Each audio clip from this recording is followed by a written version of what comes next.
Hi, magandang araw po ulit sa inyong lahat for our second reading of the day. Tingnan naman po natin kung ano po ang makikita natin para sa second reading of the day today. No, I want to use the Black Oracle card, no? Tingnan natin kung ano po ang makikita natin sa Black Oracle card.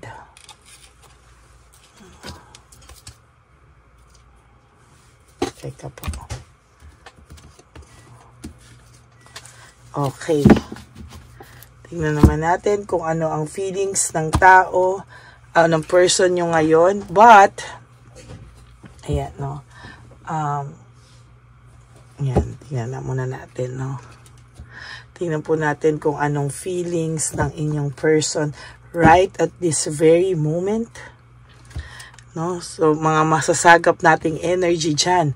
Ano po kaya ang inyong person's feelings right now, no? Tingnan po natin.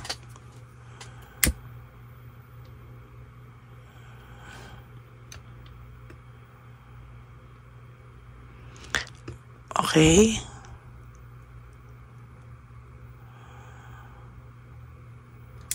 Okay. Tingnan po natin ano ang makikita natin.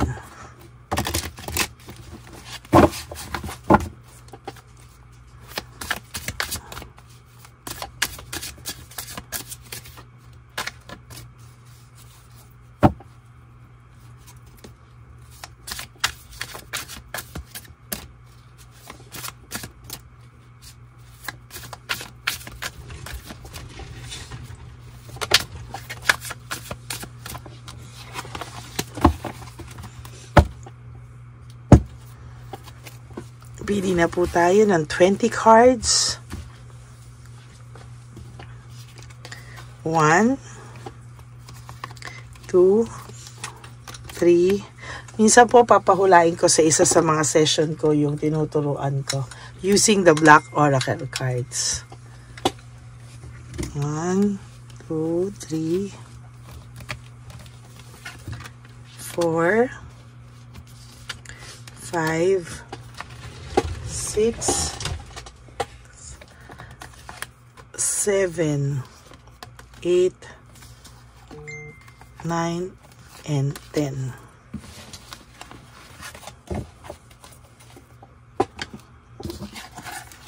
So, ito po ay 10.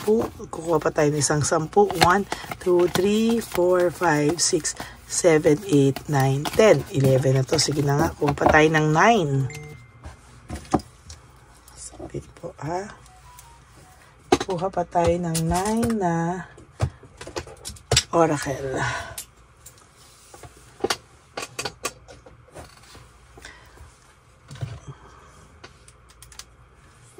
Okay.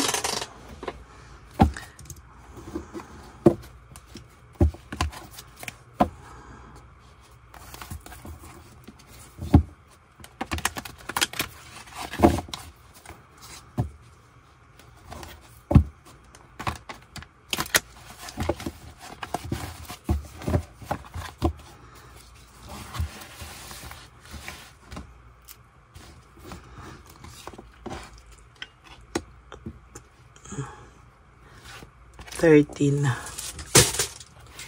14, 15, 16, 17, 18, 19, 20.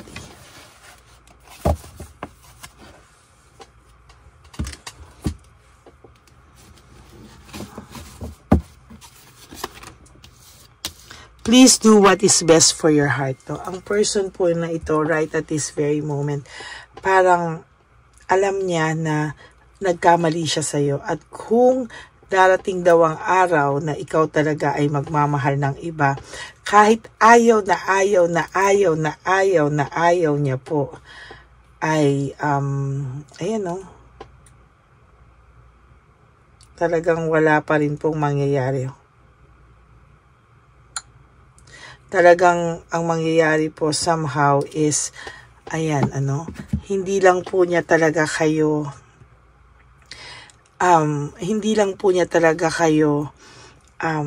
kumbaga masasaktan at masasaktan ito. Kumbaga ayaw niya man pero wala na siyang magagawa, no? Parang ayaw niya man pero yan ang sinasabi ko sa iyo, no?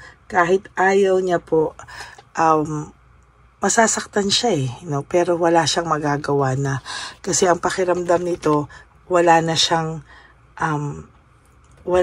karapatan sa iyo, no? Pero pakiramdam niya kahit na mahal mo pa siya, pero parang ang pakiramdam po nito, hindi na rin naman niya kilala yung kanyang sarili, no?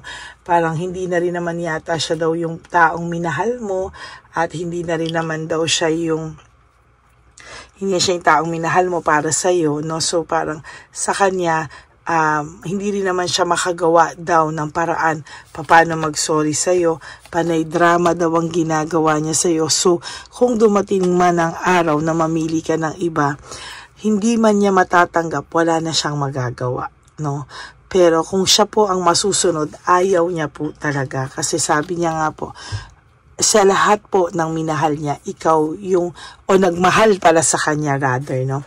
Yung lahat ng nagmahal sa kanya, ikaw yung pinakaiba sa lahat. Ikaw yung naramdaman niya yung malasakit mo, pagmamahal mo, etc., no?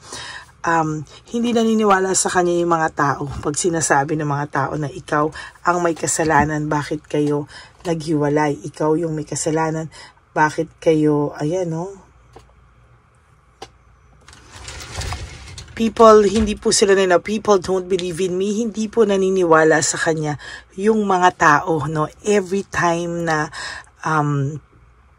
sasabihin niya na ikaw yung may kasalanan, talaga nagagalit sa kanya. Sabi niya, sa totoo lang daw, you are nice. Hindi niya deserve yung kindness mo, no? Talagang sa nakikita niya sa'yo is, ayan, no? Hindi niya talaga deserve kung ano man ito. Yung kindness mo is sobrang bait mo sa kanya, pero ang pinalit niya pa sa'yo kagaspangan ng ugali. Sobrang sama ng pinakita niya daw sa'yo, pero sa totoo lang, kahit anong sabihin niya, hindi niya kasi kayang ibaba yung pride niya. Panay siya drama, no? Ang dami niyang drama sa buhay. Napakasimple lang naman ang kailangan mong gawin. You just have to say sorry, no? Tingnan mo, sabi niya po, life without you is hopeless, dark, and depressing. I miss your light. Namimiss ka po ng taong ito. At sa sobrang pagkamiss niya po sa'yo, hindi niya po alam kung ano po yung kanyang gagawin, no? Why do I feel so lost, no? Lost na lost po siya ngayon. Lost na lost po siya talaga. Para siyang nawala sa sarili niya, nawala siya ng direksyon. Hindi niya po alam kung ano yung gagawin niya. Sabi niya, I can't make a decision. Hindi rin po siya makagawa ng desisyon. Ano ba yan? Hanggang sa araw na to, sa tandaan na yan, ang tanda mo na hindi ka pa makagawa ng desisyon, lost na lost ka na. Alam mo na ikaw ang may kasalanan, pari ka drama. Alam mong iba tong taong to, ikaw lang ang minahal. I mean, siya lang ang nagmahal sa'yo ng ganyan. Pero bakit hindi ka makadesisyon? Oh my God. Ayan, no? Sabi niya, I am better with my mind than in my heart. Oh my God. Sabi niya, better daw siya sa isipan niya. Kayang-kaya ka daw niyang tiisin kahit na mahal ka pa niya. Oh, di sino nagsasuffer? Si Raulo pala po ito, no? Siya rin po ang nagsasuffer, no? Kahit po, ganyan siya, no? Kahit po, nahihirapan yung puso niya, nagmamalaki pa siya. Natatawa ko sa cards na to. Nagmamalaki pa po siya na mas okay pa naman daw yung kanyang isip kesa sa puso niya. Nakakaya pa naman daw niyang magmatigas. Proud ka pa, ha? Parang nagkikil ako sa card nito. Pero the passion is too much, no? Hindi niya minsan malabanan pero wala siyang magawa. Kailangan niyang labanan, oh. I can talk to you right now. Hindi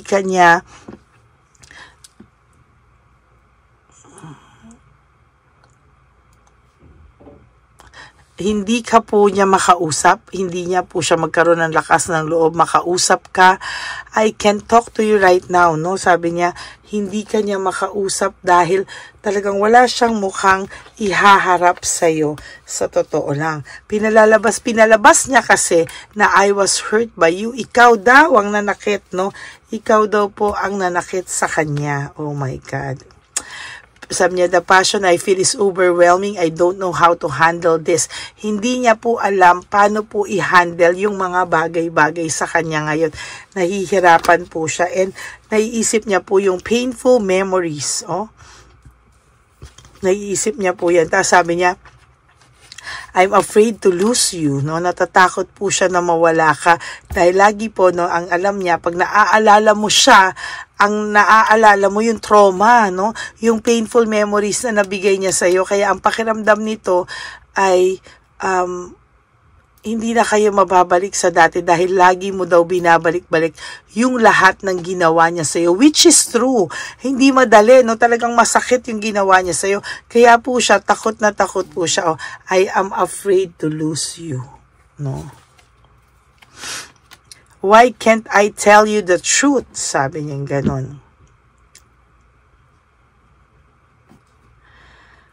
Why can't I tell you the truth? Hindi niya masabi sa'yo lahat ng ito. Hindi niya po masabi sa'yo kung ano yung totoo niyang nararamdaman. Panay lang po siya yabang. Panay lang po siya pagpapakitang gilas,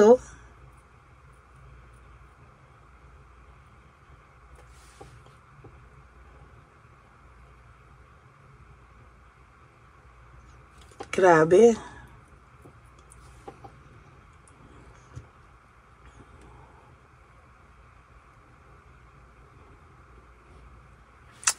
Hi. Hindi niya masabi sa'yo because of too much pride. Hindi niya masabi sa'yo lahat-lahat. No, parang nililihim niya sa'yo, sabi niya parang nagmalaki pa po siya, no, na kayang-kaya niyang labanan yung puso niya ng utak niya. O, di wow, no? Proud pa siya, no? Pero ngayon, nagsasabi siya, natatakot din naman siyang mawala ka.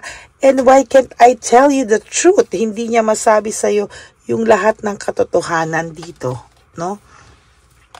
Hindi niya po mailabas, no, lahat talaga. Parang hirap na hirap siya, no? Parang hindi niya alam kung ano po yung gagawin niya. Hindi rin siya makalapit sa iyo kasi hindi niya alam kung ano sasabihin niya sa iyo, kung ano ipapromise niya sa iyo kasi parang I can't promise you anything. Hindi kanya ma-promise-promisean, ano? Na kung ano man. Dahil hirap po talaga itong taong itong mag-promise sa iyo and yun po yung pinaka hindi niya alam kung paano niya gagawin, ano? Sabi niya, my life is in a mess right now, no? Talagang gulong-gulo daw ang buhay niya ngayon. Talagang nasa magulong-magulong sitwasyon siya, magulong-magulong part siya ng buhay niya ngayon. At sa totoo lang po ay hindi niya po alam hanggang kailan siya maiiwanan dito sa mess na to na ginawa niya sa sarili niya. Will this ever change, no? Ang taong ito po ay nakakaramdam ng matinding pasakit, no? At tinatanong niya po sa sarili niya kung matatapos pa ba ito, no? Hindi niya alam kung hanggang saan talaga ito, no? Hindi niya alam kung kailan, saan o ano man yung kanyang nararamdaman, ano? Basta ang alam niya lang daw po is somehow ay yung buhay niya ay sobrang gulo at tinatanong niya kung ito ba ay mababago pa, matatapos pa ba to, will this ever change? Nasa sayo po yan, kapatid, no? Nasa tao niyo po yan, nasa person niyo po yan kung yan po ay magbabago pa, no?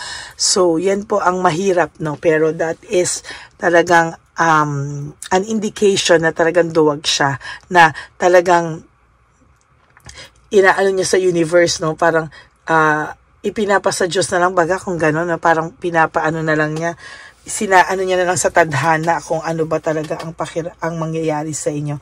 Parang sa sobrang duwag niya, mas minamabuti niya pang panindigan ito kesa harapin ito, no? Mas gusto niya pang panindigan na lang yung kanyang kasalanan sa sobrang duwag niya kaysa harapin ito.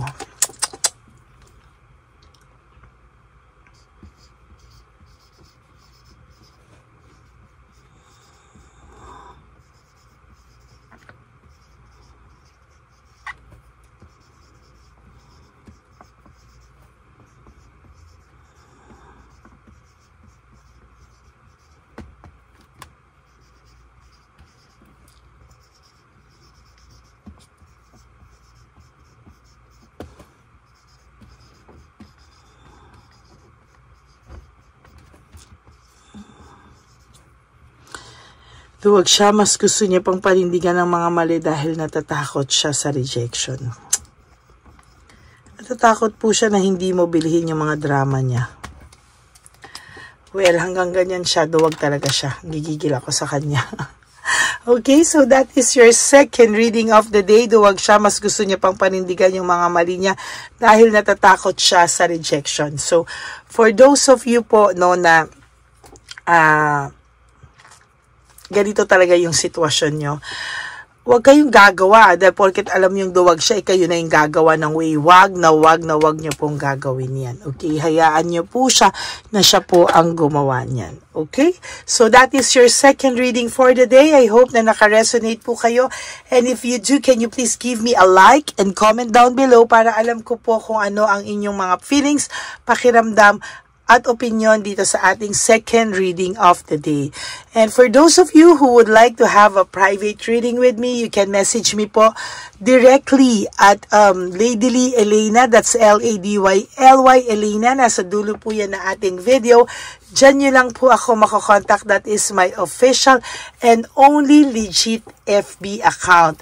But before that, sa dulong-dulo po yan, before that, nilabas ko din po yung fake account ng Lady Elena wherein nang hihingi po siya ng dollars, nang i-scam siya sa mga tao. Pag nakapagbigay na po kayo, ay hindi nyo na po siya makokontak, ibablock niya na po kayo.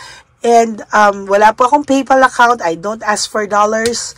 Wala po ako sa Amerika. Nasa Pilipinas po ako. And wala po akong sinisend na link, no, para ma-hack yung mga account nyo. So be careful, no. Hindi po ako yon at hindi po ako nagtatanong kung taga saan ka kaagad or anong bansa ka kaagad. That's not me po. Okay?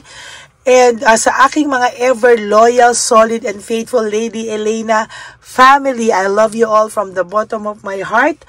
And thank you for not skipping ads. No? Tulong nyo na po yan sa ating channel para sa ating advocacy. Lalo na po on December 22, ayan na po ang One Love a Day Christmas edition for our dear lolos and lolas sa kalye. Or mga kahit na hindi masyadong matatanda, basta yung mga makikita natin sa kalye na nangangailangan ng tulong. Pero mostly ang priority po natin is matatanda. Okay?